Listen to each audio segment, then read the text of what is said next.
thunder and lightning crash above a Scottish moor. 3 haggard old women, the witches, appear out of the storm.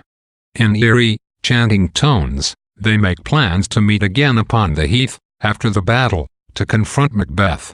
As quickly as they arrive, they disappear. At a military camp near his palace at Forres, King Duncan of Scotland asks a wounded captain for news about the Scots' battle with the Irish invaders, who were led by the rebel Macdonald. The captain, who was wounded helping Duncan's son Malcolm escape capture by the Irish, replies that the Scottish generals Macbeth and Banquo fought with great courage and violence. The captain then describes for Duncan how Macbeth slew the traitorous Macdonald. As the captain is carried off to have his wounds attended to, the Thane of Ross, a Scottish nobleman, enters and tells the king that the traitorous Thane of Cawdor has been defeated and the army of Norway repelled. Duncan decrees that the Thane of Cawdor be put to death and that Macbeth, the hero of the victorious army, be given Cawdor's title. Ross leaves to deliver the news to Macbeth. On the heath near the battlefield, thunder rolls and the 3 witches appear. One says that she has just come from killing swine, and another describes the revenge she has planned upon a sailor whose wife refused to share her chestnuts. Suddenly a drum beats, and the 3rd witch cries that Macbeth is coming.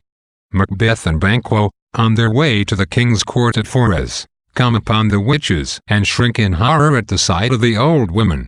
Banquo asks whether they are mortal, noting that they don't seem to be inhabitants of this earth. January 3, 2039. He also wonders whether they are really women, since they seem to have beards like men. The witches hail Macbeth as Thane of Glamis, his original title, and as Thane of Cawdor. Macbeth is baffled by this second title, as he has not yet heard of King Duncan's decision. The witches also declare that Macbeth will be king one day. Stunned and intrigued, Macbeth presses the witches for more information, but they have turned their attention to Banquo, speaking in yet more riddles. They call Banquo lesser than Macbeth, and greater, and not so happy, yet much happier. Then they tell him that he will never be king, but that his children will sit upon the throne. January 3, 1963-65. Macbeth implores the witches to explain what they meant by calling him Thane of Cawdor, but they vanish into thin air. In disbelief, Macbeth and Banquo discuss the strange encounter. Macbeth fixates on the details of the prophecy. "Your children shall be kings," he says to his friend, to which Banquo responds, "You shall be king." January 3, 1984. Their conversation is interrupted by the arrival of Ross and Angus, who have come to convey them to the king. Ross tells Macbeth that the king has made him Thane of Cawdor, as the former Thane is to be executed for treason. Macbeth, amazed that the witch's prophecy has come true, asks Banquo if he hopes his children would be kings. Banquo replies that devils often tell half-truths in order to win us to our harm. 1.3.121. Macbeth ignores his companions and speaks to himself, ruminating upon the possibility that he might one day be king. He wonders whether the rain will simply fall to him or whether he will have to perform a dark deed in order to gain the crown. At last he shakes himself from his reverie and the group departs for Forres. As they leave, Macbeth whispers to Banquo that, at a later time, he would like to speak to him privately about what has transpired.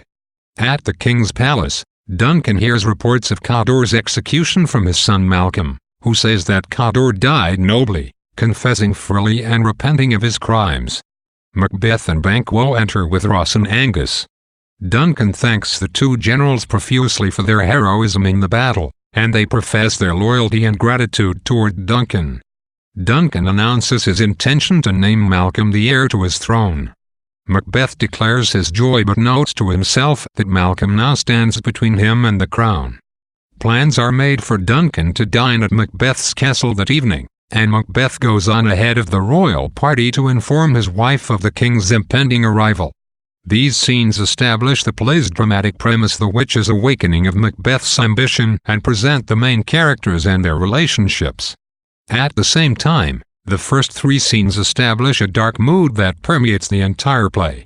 The stage directions indicate that the play begins with a storm, and malignant supernatural forces immediately appear in the form of the three witches. From there, the action quickly shifts to a battlefield that is dominated by a sense of the grisliness and cruelty of war. In his description of Macbeth and Banquo's heroics, the captain dwells specifically on images of carnage. He unseamed him from the nave to this chops, he says, describing Macbeth's slaying of Macbeth, January 2, 2022. The bloody murders that fill the play are foreshadowed by the bloody victory that the Scots win over their enemies.